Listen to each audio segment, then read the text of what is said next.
Hello students, मैं रोशन कुमार जायसवाल ई maths गुरु के इस यूट्यूब चैनल में आप सभी लोगों का स्वागत करता हूँ। स्टूडेंट्स, अगर आप बीएससी एमएससी के स्टूडेंट्स हैं या फिर टीजीटी पीजीटी और सीएसआईआर नेट की तैयारी मैथमेटिक्स से कर रहे हैं तो ये चैनल आप लोगों के लिए बहुत यूज़फुल है। तो अभी इस चैनल को सब्सक्राइब करिए और नोटिफिकेशन बेल को भी ज़रूर ऑन कर लीजिए ताकि हमारे द्वारा बनने वाले वीडियोज़ के अपडेट्स आप तक सबसे पहले पहुँच सके। तो चलिए शुरू करते हैं।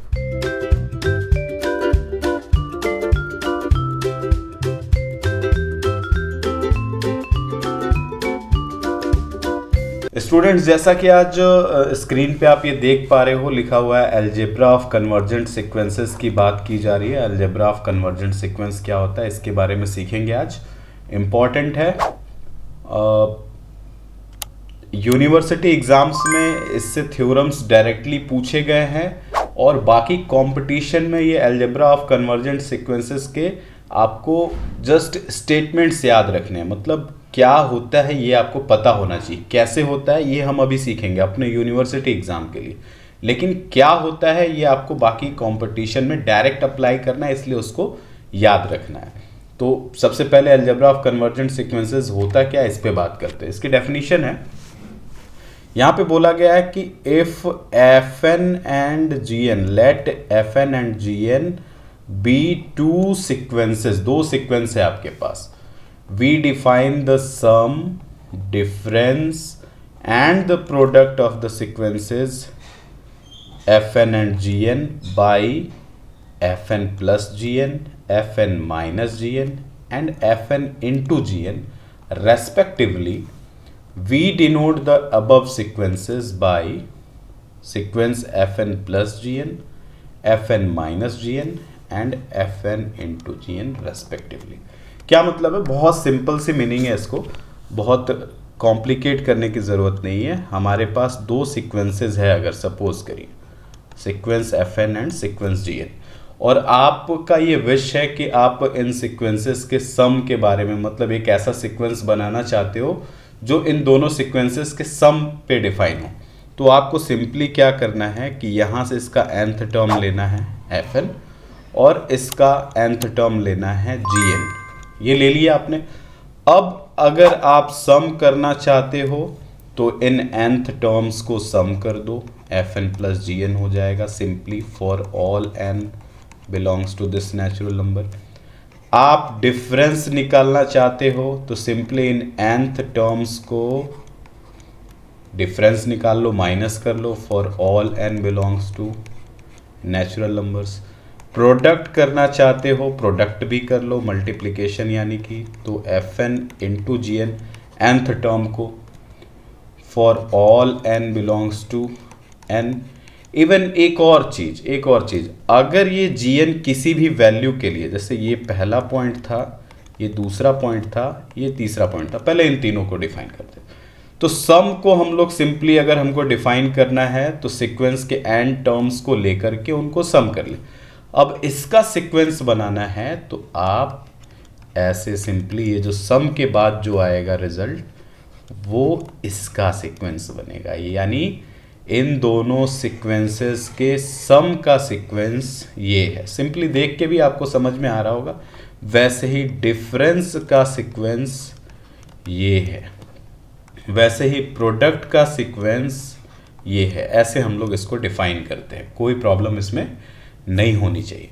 अब एक और चीज, एक ऑपरेशन अभी और बचा है, ऑफ कोर्स डिवीजन बचा हुआ, डिवीजन पे बात कर लेते हैं। तो चौथा और अंतिम पॉइंट है कि अगर दो सीक्वेंसेस आपके पास गिवन है और आप उनका कोशेंट यानी डिवीजन तो नहीं कहेंगे, लेकिन हाँ कोशेंट वाला बनाना चाहते हो सीक्वेंस, तो उसके लिए जरूरी ये है, सपोज करो F N upon G N बनाना चाह रहे हो तो जी एन का कोई सा भी टर्म जीरो नहीं होना चाहिए।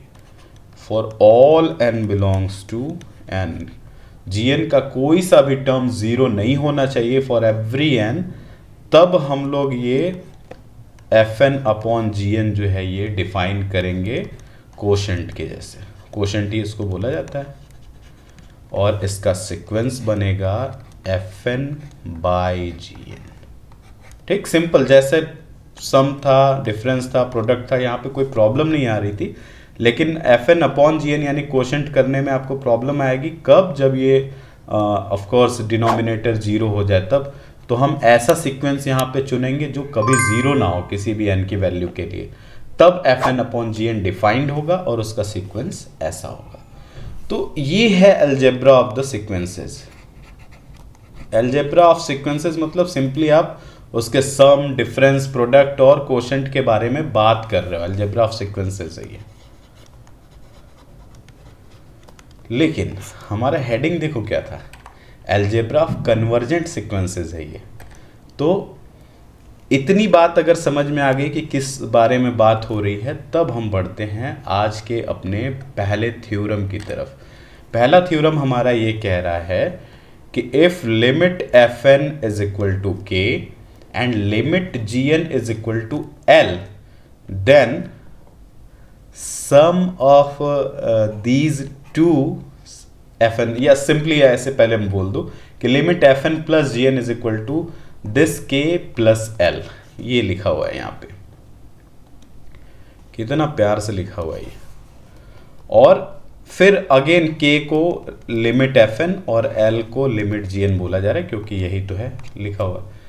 अब ऐसे लिखा हो या फिर ऐसे स्टेटमेंट के फॉर्म में गिवन हो, दोनों बातें एक ही। देखो बड़े प्यार से पढ़ना, limit of sum of two convergent sequences, limit of sum of two convergent sequences is the sum of their limits, is the sum of their limits।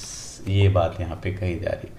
मतलब सिंपली ये है कि अगर दो कन्वर्जेंट सीक्वेंसेस है आपके पास, सपोज करो fn और gn आपके पास दो कन्वर्जेंट सीक्वेंसेस है, तो इसका सम हम लोग ऑफ कोर्स ऐसे डिफाइन करते हैं। अभी आपने सीखा ये सीक्वेंस हुआ, तो अगर ये लिमिट k पे कन्वर्ज कर रही है, ये लिमिट l पे कन्वर्ज कर रहा है, तो ये कन्वर्ज करेगा k प्लस l पे। ये थ्योरम ऐसा बोल रहा है।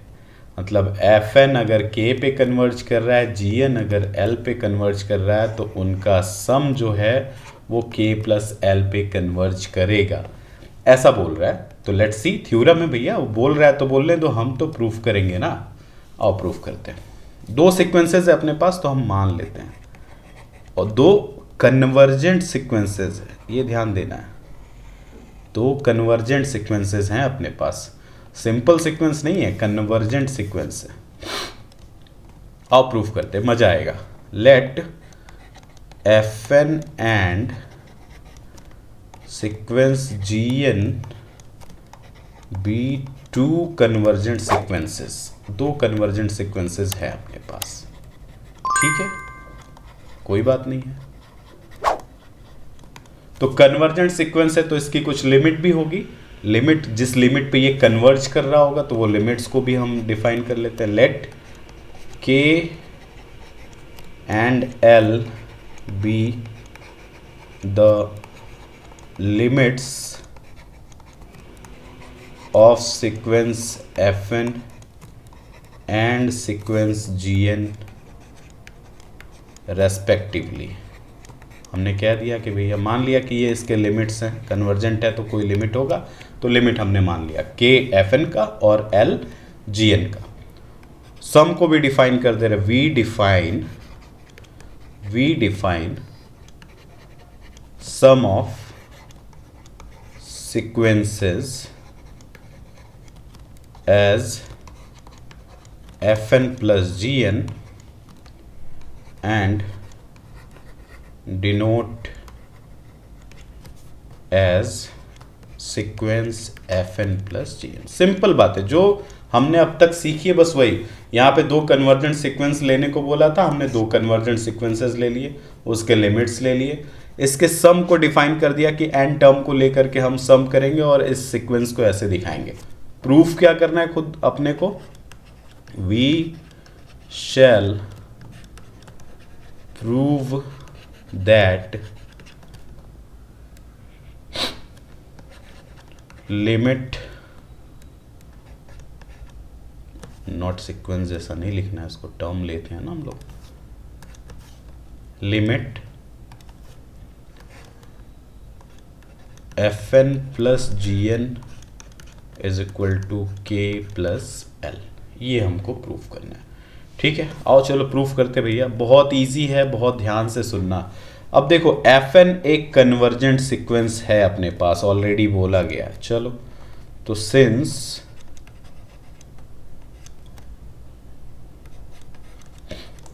Fn is convergent sequence. अब कन्वर्जेंट सीक्वेंस का डेफिनेशन क्या होता है, क्या होता है कन्वर्जेंट सीक्वेंस, कल के वीडियो में हम लोगों ने बहुत अच्छे तरीके से समझा है। अगर अभी तक आपने उस वीडियो को नहीं देखा ना तो गो एंड चेक इट, मजा आ जाएगा आपको। Since Fn is convergent sequence, so for each एक पॉजिटिव नंबर हमको लेना था। पॉजिटिव नंबर हम यहां पे ले रहे हैं एप्सिलॉन बाई 2। एप्सिलॉन छोटा है, 2 से डिवाइड करेंगे और छोटा हो जाएगा, तो एप्सिलॉन बाई 2 हमने एक नंबर ले लिया। For each epsilon by 2 greater than 0 there exist एक नेचुरल नंबर हमको एग्जिस्ट कराना था। याद करिए, कन्वर्जेंट सीक्वेंस की ये डेफिनेशन है कि हर एक स्मॉल पॉजिटिव नंबर के लिए एक ऐसा नेचुरल नंबर एग्जिस्ट करना चाहिए सच दैट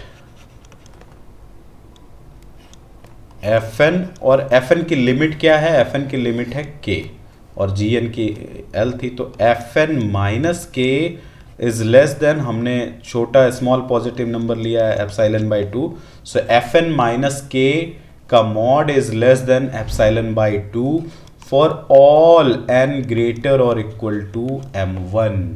ये चीज हो गई। इसी तरीके से ये पहला इक्वेशन हमारा बना, ये पहला इक्वेशन। इसी तरीके से हमारा दूसरा सीक्वेंस भी कन्वर्जेंट है। सीक्वेंस Gn इज कन्वर्जेंट ही है, ये भी कन्वर्जेंट सीक्वेंस। तब इसके लिए भी एक स्मॉल पॉजिटिव चाहिए, एक क्या ढेर सारे चाहिए, तो फॉर ईच एप्सिलॉन बाई 2, ये भी यही ले रहा हूं मैं जानबूझ के। देयर एग्जिस्ट, इसके लिए भी एक m एग्जिस्ट करना चाहिए, तो मैं m2 उसको ले रहा हूं। एक ऐसा नेचुरल नंबर एग्जिस्ट करेगा सच that mod of Gn minus L, इसका लिमिट L था, इस Gn का लिमिट L है और Fn का लिमिट K, तो mod of Gn minus L is less than epsilon by 2 for all n greater और इक्वल टू m2। यहाँ m1 भी एक नेचुरल नंबर है और m2 भी एक नेचुरल नंबर है। अच्छा एक चीज देखो, सपोज करो मैं दोनों सीक्वेंसेस को अलग अलग लाइंस पे दिखा रहा हूँ। यहाँ पे मैं सीक्वेंस Fn को दिखा रहा हूँ, ये सीक्वेंस Fn की लाइन है, ठीक है। सपोज करो कि ये इसका लिमिट पॉइंट है k, ये इसका लिमिट पॉइंट है k, तो इसके सारे टर्म, कुछ फाइनाइट टर्म्स जो होंगे इधर बाहर की तरफ होंगे, इसी फाइनाइट टर्म को ये m1 रिप्रेजेंट करता है, ये m1 ये फाइनाइट टर्म्स को रिप्रेजेंट करता है। हम मान ले रहे हैं कि इसके बाहर ये जो है ये m1 is equal to 8 term बाहर है, बाकी सारे इनफाइनाइट टर्म्स इसके के पास बैठे हुए, ठीक, यही इसका मीनिंग होता है। और Gn के लिए मैं सपोज कर ले रहा हूं,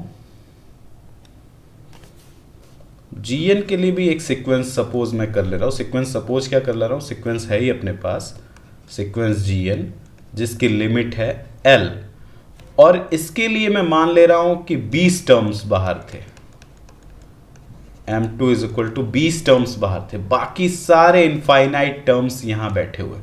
तो मुझे एक बात बताओ, इसके 8 टर्म बैठे हुए, ये सारे टर्म्स ही हैं, सारे टर्म्स ही हैं।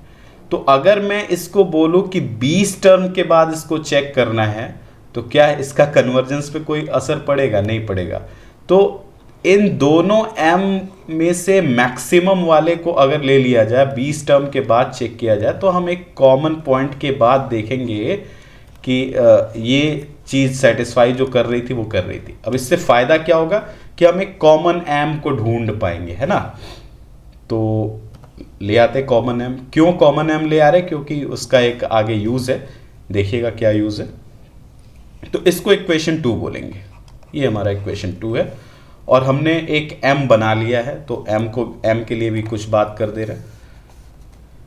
Let m is equal to max of, दोनों m1 और m2 में से जो मैक्सिमम हो मिनिमम नहीं ले सकते, क्योंकि मिनिमम बोलोगे तो दूसरा वाला सीक्वेंस नाराज होने लगेगा कि भैया हमारे तो बाहर 20 टर्म्स थे, 25 टर्म्स थे, 50 टर्म्स थे, तो आप मिनिमम वाला कैसे ले रहे हो। तो हमने एक m ले लिया। इससे क्या हो गया कि इक्वेशन 1 और 2 को कंबाइंड हम लिख सकते हैं, एक साथ दिखा पाएंगे कि fn माइनस के is less than epsilon by 2 and gn minus l is epsilon less than epsilon by 2 for all n greater or equal to m, क्योंकि m जो है इन दोनों में से बड़ा है, तो उस बड़े वाले टर्म से मतलब उतने नंबर ऑफ टर्म से ज़्यादा पे, तो ये दोनों ही इस चीज़ को फॉलो कर रहे हैं आराम से, इसमें कोई प्रॉब्लम नहीं है। अच्छा, इतनी चीज़ें हमने कर ली, लेकिन ये सारी चीज़ें भी जो आपको पता है उसी से चल रही हैं। हमको प्रूफ ये करना है। ये प्रूफ करने का मतलब ये हुआ कि आप sequence sum of the sequence यानी fn प्लस gn को कन्वर्जेंट प्रूफ करना चाह रहे हो, जिसकी लिमिट होगी k प्लस l। इसका ये मीनिंग है। तो आओ देखते हैं कि कैसे किया जाए। अगर ये कन्वर्ज करना चाह रहा है यहाँ तक, तो हमको क्या डिफाइन करना पड़ेगा। हमको डिफाइन करना पड़ेगा वी राइट, एक्चुअली हम कैसे लिखेंगे किसी चीज़ को, तो यहाँ पे हमको लिखना पड़ेगा fn plus gn minus k plus l। ऐसे इसको, इसी की वैल्यू हमको पता करनी है कि क्या ये लेस देन एप्सिलॉन आ सकता है। देखो, अगर fn प्लस gn को हमको कन्वर्ज कराना है k प्लस l पर, तो ये for every epsilon greater than 0 fn plus gn minus k plus l should be less than epsilon for all n greater और इक्वल टू m होना चाहिए। ये चीज़ हमको मिलेगी तभी हम बोलेंगे कि हाँ भैया ये इस पे कन्वर्ज कर रही है। तो आओ देखते हैं, पहले इसको देखते हैं कि है क्या। इसको खोलो, ये fn प्लस gn है, इसको खोलेंगे तो ये माइनस k माइनस l है। इसको थोड़ा सा रीअरेंज करें, जो हम जानते हैं उसके जैसे अगर लिखना चाहें तो ये क्या बनेगा, fn माइनस k बनेगा and plus gn minus l बनेगा। और अभी हमने कल एक प्रॉपर्टी सीखी थी कि mod of a plus b is less और equal to mod of a plus mod of b। हमने अभी ये कल सीखा है, ठीक है। यहां तक आ गए, कोई प्रॉब्लम नहीं होनी चाहिए। अब this quantity is less than epsilon by 2 and this quantity is also less than epsilon by 2, so this less और equal to sign will be change in less only, क्योंकि ये दोनों लेस देन है, खाली इक्वल टू वाला नहीं है ये। तो ये एप्सिलॉन बाई 2 से लेस है और ये भी एप्सिलॉन बाई 2 से लेस है। कब है ये चीज़ कब है, जब ये एप्सिलॉन वाली चीज़ ले रहे हो, तब है जब फॉर ऑल n ग्रेटर और इक्वल टू m है। इसलिए ले आया था इस कॉमन पॉइंट को, ताकि यहाँ पर इन दोनों के कंबाइंडली मैं यहाँ पर इसको यूज़ कर सकूँ, which is less than epsilon by 2 plus epsilon by 2 is epsilon of course for all n greater और equal to m। So fn plus gn sequence जो है वो कन्वर्ज कर रही है यहाँ पे। अच्छा, आप बोलोगे आपने तो एक ही एप्सिलॉन लिया, जबकि कन्वर्ज करने के लिए फॉर एवरी एप्सिलॉन होना चाहिए। तो मैं एप्सिलॉन मैंने यहाँ पर आर्बिट्रेरीली लिया, मतलब कोई एप्सिलॉन उठा लिया है। तो अगर कोई एप्सिलॉन के लिए काम कर रहा है तो सभी एप्सिलॉन्स के लिए ये काम करेगा। तो इसका मतलब ये है कि अगर ये मिल गया हमको, तो ये इम्प्लाई करता है कि fn प्लस gn जो है वो कन्वर्ज करेगा k प्लस l पे as n tends to infinite. इसका यही मीनिंग होता है और इसी को हम लोग लिखते हैं और दूसरे तरीके से, तीन तरीके से मैंने लिख कर दिखाया था। Limit fn plus gn is equal to k plus l। और अच्छा, ये k किसकी लिमिट है, fn की है, तो इसको अगेन अगर लिखना चाहे तो लिमिट fn प्लस l को लिखना चाहे तो लिमिट gn लिख सकते हैं। देखो कितना प्यार से प्रूव हुआ ये थ्योरम। हमें ये बोला गया था कि प्रूव करो कि limit of sum of two convergent sequences is the sum of their limits. हमने प्रूव कर दिया कि limit of sum of the sequences is sum of their limits, sum of their limits हमने प्रूव कर दिया, hence proved. तो आपके मन में सवाल उठना चाहिए कि सर अगर प्लस के लिए यानी सीक्वेंस के सम के लिए ये बात हो रही है तो क्या डिफरेंस के लिए भी होगी? बिल्कुल होगी। क्या प्रोडक्ट के लिए भी होगी? बिल्कुल होगी। ताई एक और करके देखते हैं, प्रोडक्ट वाला करके देखते हैं। ये देखो लिखा हुआ है, सब कुछ वैसे ही है। अच्छा यहाँ सम मैंने कर दिया गया, ठीक है, अभी मैं इसको सही करता हूँ। सब कुछ वैसा ही है। Limit of F N is equal to K given है आपको, जैसा पिछले थ्योरम में दिया हुआ था। Limit of F N is K, दिख ही नहीं रहा है। Limit of G N is L. अब इनके प्रोडक्ट को दिखाया गया है कि के इंटू एल है, यानी प्रोडक्ट ऑफ देयर लिमिट्स। तो यहां पे हो जाएगा the limit of the product of two convergent sequences is the product of their limits. पिछले वाले में सम ऑफ देयर लिमिट्स था, यहां पे प्रोडक्ट ऑफ देयर लिमिट्स हो गया। ठीक है, प्रूफ करते इसको, बिल्कुल वैसे ही चलेगा, कुछ भी अलग नहीं चलेगा। तो हम मान लेते हैं कि let F N and G N be two. अच्छा, जो होशियारी होती है, समझदारी होती है, ये सारी चीज़ें जो होती हैं एप्सिलॉन को चुनने और एम को चुनने में होती है। इतनी चीज़ अगर आप सोच के समझ के करोगे कहीं कोई प्रॉब्लम नहीं आएगी। उस चीज़ को चुनने में दिक्कत हो रही तो आप रफ पे चुन लो, उसके बाद जब चीज़ें आपकी सही बैठ जाए तब यहाँ इसको लेकर के आओ, तब लिखने का मजा आएगा। Let F N and G N be two convergent sequences. Convergent sequence है भैया। अब कन्वर्जेंट सीक्वेंस है तो इनका अपना लिमिट होगा, तो उसको भी कर देते हैं कि let K and L be the limits of sequence F N and G N respectively. हमने मान लिया भैया सारी चीजें। अब इनके प्रोडक्ट को भी डिफाइन कर दिया जाए। वी डिफाइन प्रोडक्ट यानी multiplication of sequence F N and G N as F N into ji N and denoted by, कैसे डिनोट करेंगे इसको? Denoted by sequence F N into ji N. ये चीज़ें गिवन है अभी तक मेरे पास। अब इसके बाद हमको क्या करना है कि हम लिखेंगे कि वी शैल प्रूव दैट, हमको प्रूव करना है, we shall prove that limit F N into G N is equal to K into L, और k ऑब्वियसली फिर लिमिट एफ एन बन जाएगा। तो ये चीज़ हमको प्रूव करनी है। ठीक, कोई बात नहीं। अगेन वैसे ही बिल्कुल सिस्टमैटिक वैसे ही चल रहा है। सिंस, अब देखो यहाँ पे चालाकी हमको क्या करनी है। देखो यहाँ पे हमने बोला कि सिंस, कलर चेंज कर ले रहा हूँ मैं, since sequence F N is convergent sequence with limit K, इसका लिमिट के है, कन्वर्जेंट सीक्वेंस है, तो देयरफॉर फॉर ईच। अब यहां पर हमको एक पॉजिटिव नंबर चुनना है। यही मैंने बोला था कि पॉजिटिव नंबर चुनना और एम को चुनने में ही सारी चीजें होती है। तो उसको मैं चाहूं ना तो एक बार रफ पे इधर कर लेता हूं। देखो मुझे चाहिए ultimately F N into G N का लिमिट, जिसको के एल को बनाना है।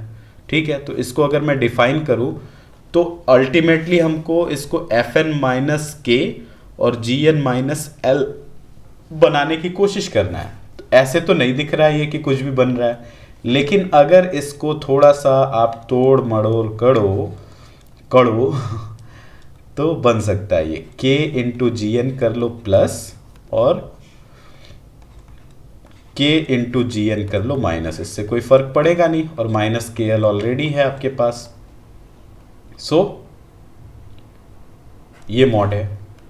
अगेन अब F N into G N है यहाँ पे और यहाँ पे माइनस के इंटू जी एन है, तो यहाँ से जी एन अगर कॉमन निकाले तो ये एफ एन माइनस के बन गया। देखो इसी की अल्टीमेटली हमको ज़रूरत है एफ एन माइनस के की, क्योंकि एफ एन का लिमिट के है तो एफ एन माइनस के चाहिए हमको।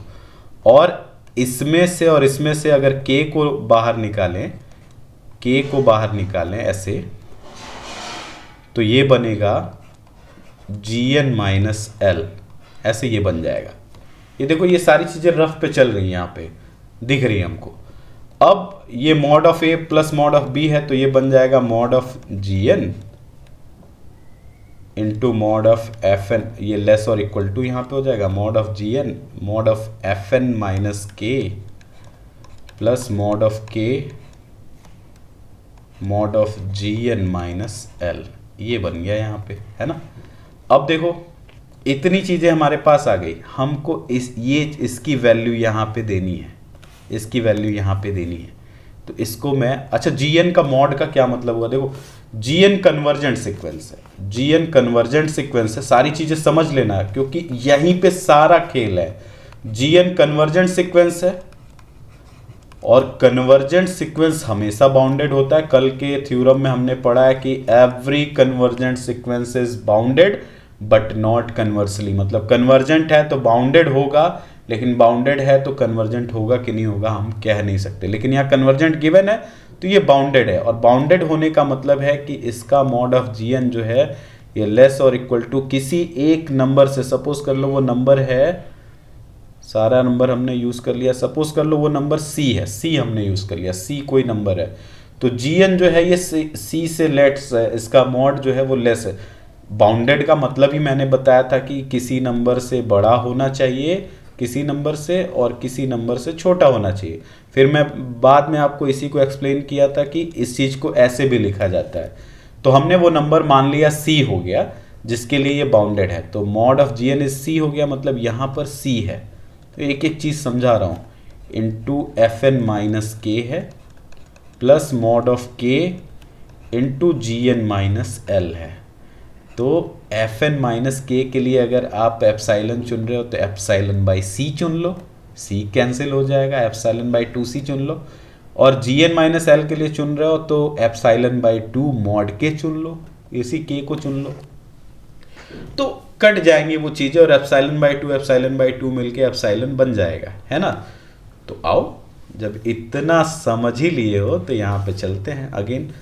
फॉर ईच एप्साइलन, यहाँ पे एप्साइलन बाई 2c करना हमको, तो epsilon by 2c greater than 0 there must exist m1 belongs to natural number such that, ऐसा नेचुरल नंबर एग्जिस्ट करेगा कि एफ एन माइनस के का मॉड एप्साइलन बाई 2c से लेस होगा फॉर ऑल n ग्रेटर और इक्वल टू m1, ये हो गया। फिर अगेन सिंस, अब देखो कितना आसान हो गया, इस चीज को आपने अगर रफ पे कर लिया है ना तो कितना आसान हो गया। G N is convergent, since g N is convergent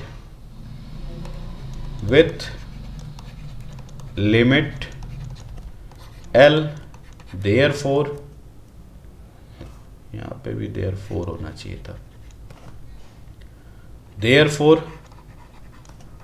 for each, यहाँ ईच के लिए जी एन माइनस एल को हटा के एप्साइलन बाई 2 मॉड के कर लो, एप्साइलन बाई 2 मॉड के greater than 0 there exist, m2 exist करेगा natural numbers such that mod of G N minus l is less than epsilon by 2 mod k for all n greater or equal to m2।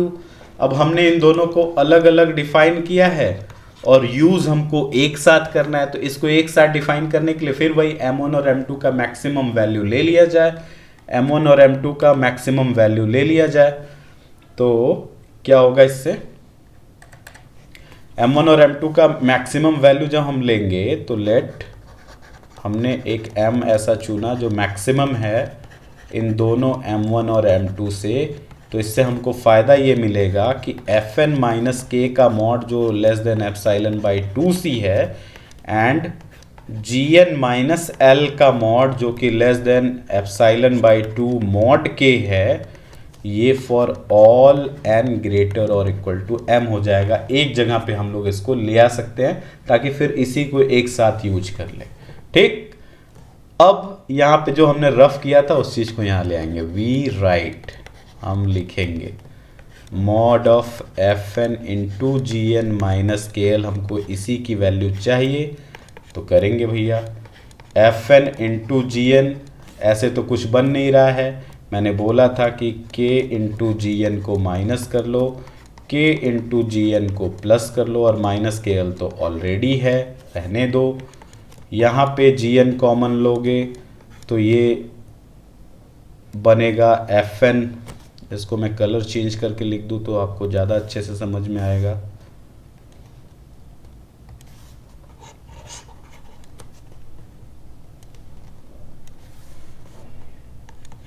यहाँ पे gn अगर common लूँ तो यहाँ बनेगा fn minus के, और यहाँ से अगर k कॉमन लूँ तो यहाँ बनेगा gn माइनस l। क्यों ऐसा बना रहा हूँ, क्योंकि मेरे पास fn माइनस के और gn माइनस l में सारा कुछ नोन क्वांटिटीज़ है। ठीक, अब ये mod of a plus mod of b है तो अगेन यहाँ पर अगर हम करें तो ये लेस और इक्वल टू बन जाएगा मॉड ऑफ gn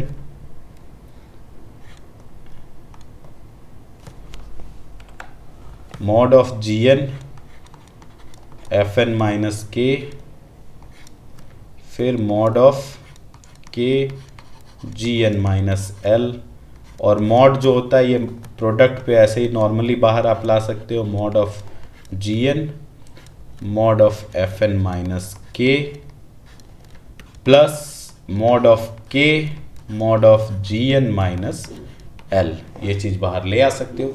अब इस मॉड gn की वैल्यू हमको चाहिए, मॉड k तो हमारे पास है, k लिमिट है तो मॉड k कुछ न कुछ फिक्स वैल्यू है, लेकिन मॉड gn की वैल्यू चाहिए। मॉड gn क्या होगा तो मैं यहाँ पे बताऊंगा, बिंग डायरेक्ट नहीं लिखो भाई, बिंग डायरेक्ट नहीं लिखा जाता है,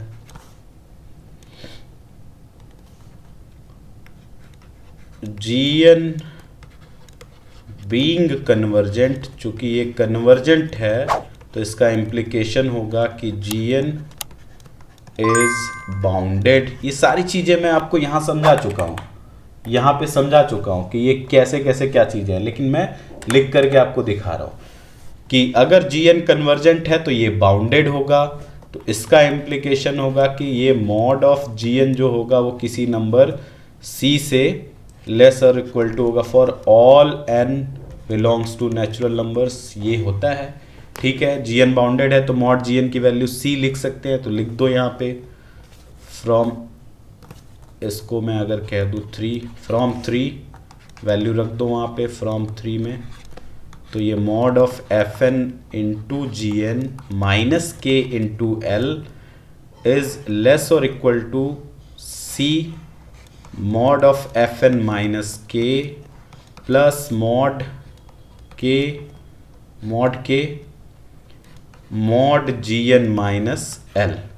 अब इस वाले वैल्यूज़ को, इन वैल्यूज़ को, इस वैल्यू को और इस वैल्यू को यहाँ पुट करेंगे तो ये जो लेस और इक्वल टू का साइन है केवल लेस में बदल जाएगा, क्योंकि यहाँ केवल लेस है तो ये c into epsilon by 2c यहाँ आएगा, और यहाँ पर मॉड के पहले से है और यहाँ पे आएगा एप्सिलॉन बाई 2 मॉड के, c से c कैंसिल आउट, मॉड के से मॉड के cancel out, epsilon by 2 and epsilon by 2 is nothing but, अच्छा ये जैसे ही मैंने ये कंडीशन इसके अंदर रखी तो ये चीज़ यहाँ पे ऑटोमेटिकली फिल हो रही, फॉर ऑल n ग्रेटर और equal to m। So Fn into Gn minus KL is less than epsilon for all n greater or equal to m। तो यहाँ पर फॉर एवरी देखो हमको मिल गया, for every, so for every epsilon greater than 0 यहाँ पे हमको मिल रहा है we have an integer m belongs to natural number, हमको मिल जा रहा है बहुत आराम से। सो ये चीज क्या हमको बताती है, अगर ये चीज हो गया तो भैया Fn इंटू जी एन कन्वर्जेंट हो गया। Simply Fn into ji n converges to k l as n tends to infinite, and इसका मीनिंग होता है लिमिट Fn इन लिमिट, इसका मतलब होता है limit Fn into G N is equal to K into L, इसका मीनिंग होता है, और k इंटू एल का मतलब है limit Fn into limit G N. तो भैया सीक्वेंस के प्रोडक्ट का जो लिमिट होता है यानी कन्वर्जेंस जो होता है उनके अलग अलग लिमिट्स के प्रोडक्ट के इक्वल होता है, हैंस प्रूव्ड। देखने में बड़ा है लेकिन बहुत इजी है, कंसेप्ट भी बिल्ड हुआ इसी के साथ साथ। तो कुल मिलाकर के 3-4 चीजें हमने सीखी। पहला कि अगर लिमिट Fn जो है वो इज इक्वल टू के है, ठीक, और लिमिट Gn जो है वो इज इक्वल टू L है, तो लिमिट Fn प्लस Gn जो होगा वो k प्लस L होगा, सिंपली लिमिट्स का सम हो जाएगा। दूसरा हमने सीखा कि लिमिट Fn जो है वो k है और limit Gn is equal to L है, तो limit of their product Fn into Gn जो होगा इनके लिमिट्स के प्रोडक्ट के इक्वल होगा, ठीक है। इसी तरीके से तीसरी चीज ये है कि अगर लिमिट्स अलग अलग आपको पता है और उनके डिफरेंस के सीक्वेंस की बात कर रहे हैं तो उनके लिमिट का भी डिफरेंस हो जाएगा। ऐसे ही यहाँ पे Gn नॉट इक्वल टू 0 है for all n belongs to natural number. किसी भी नेचुरल नंबर को आप यहाँ रख रहे हो ये 0 नहीं आ रहा है, तब इसका ये जो कोशेंट सीक्वेंस बनेगा Fn अपॉन Gn, ये जो इसका लिमिट होगा ये Fn का k पे और Gn का L पे, यानी k बाई L हो जाएगा। सिंपल है, लॉजिकल है। तो आपको ये 4 स्टेटमेंट्स याद रखनी है, 3 तो बिल्कुल याद रखनी कि Fn माइनस Gn जो है वो कन्वर्ज करेगा k माइनस L पे। चौथी बात है कि Fn अपॉन Gn है जो कन्वर्ज करेगा k बाई L पे, प्रोवाइडेड क्या यहाँ पे इंपॉर्टेंट है कि Gn is not equal to 0 for all n belongs to natural numbers.